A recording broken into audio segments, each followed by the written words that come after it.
요즘 원달러 환율이 1,480원 선을 위협하면서 다들 걱정이 많으시죠? 네, 정말 걱정스럽죠. 보내주신 자료들을 쭉 보니까 이게 그냥 단순한 일시적 현상은 아닌 것 같더라고요. 맞습니다. 정부가 계속 구두 개입을 하는데도 환율이 잘 안 잡히는 걸 보면 뭔가 더 깊은 구조적인 문제가 있는 게 아닌가 그런 생각이 들었습니다. 네, 오늘 바로 그 부분을 파헤쳐 보려고 합니다.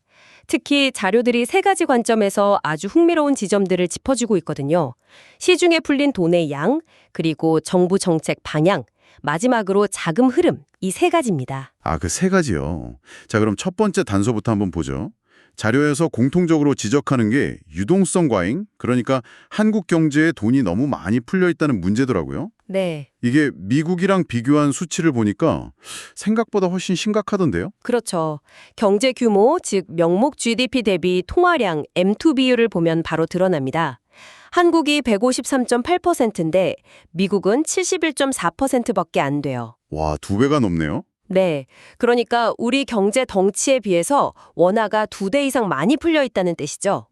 이러면 원화 가치가 계속 떨어질 수밖에 없는 환경인 거고요. 그러니까 이미 원화가 넘쳐나는 상황인데 자료를 보니까 정부의 재정 정책 방향도 다른 나라들이랑은 좀 반대로 가고 있더라고요. 아, 그게 또 아주 중요한 지점입니다. 이건 뭐랄까?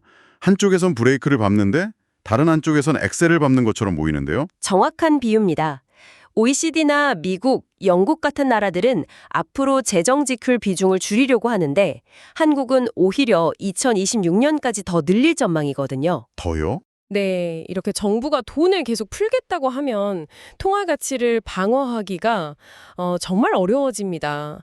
자료에서도 과거 일본이 비슷한 정책을 쓰다가 큰 어려움을 겪었던 사례를 들면서 경고하고 있죠. 국내에 돈도 많고 정부 지출도 늘어날 건데 여기에 불을 붙이는 게 결국 그 유명한 한미 금리 차이 문제겠네요. 네, 바로 그겁니다. 지금 금리 역전 기간이 역대 최장이라고 하잖아요. 그렇죠. 미국 기준금리는 3.75%, 우리는 2.5%니까요. 당연히 더 높은 수익을 쫓아서 달러 자산으로 자금이 이동하는 겁니다. 이게 가장 근본적인 압력 중 하나죠. 자, 그럼 돈이 빠져나가는 건 알겠는데 대체 누가 달러를 이렇게 사들이는 걸까요?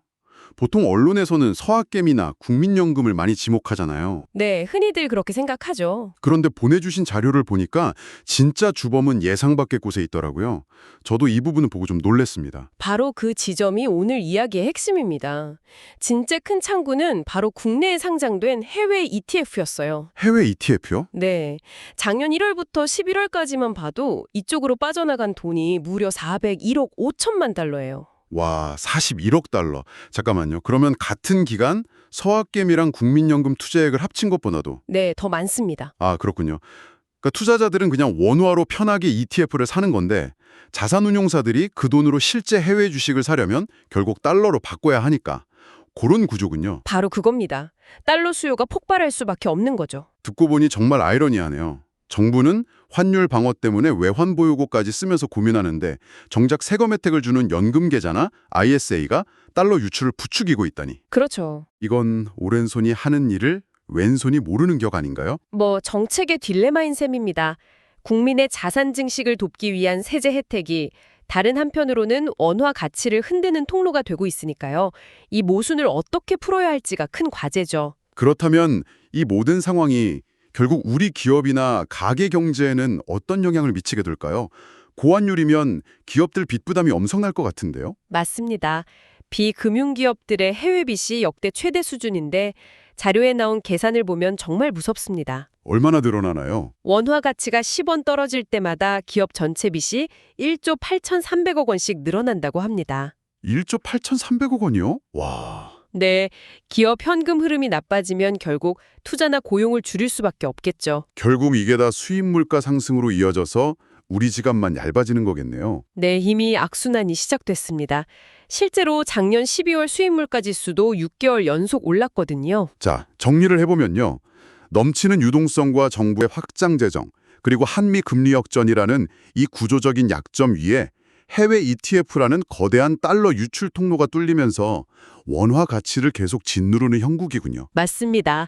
한 자료에서는 지금 외환 시장을 수요와 공급이 무너진 서울 부동산 시장에 비유하더라고요. 아, 그 비유가 확 와닿네요. 정부의 개입만으로는 이 구조적 불균형을 해결하기 어렵다는 거죠. 심지어 미국 재무장관조차 한국의 펀더멘탈에 비해 원화가 너무 약하다고 말할 정도니까요. 곧 외국인 배당금 송금 수요가 몰리는 4월이 최대 고비라는 전망이 많습니다.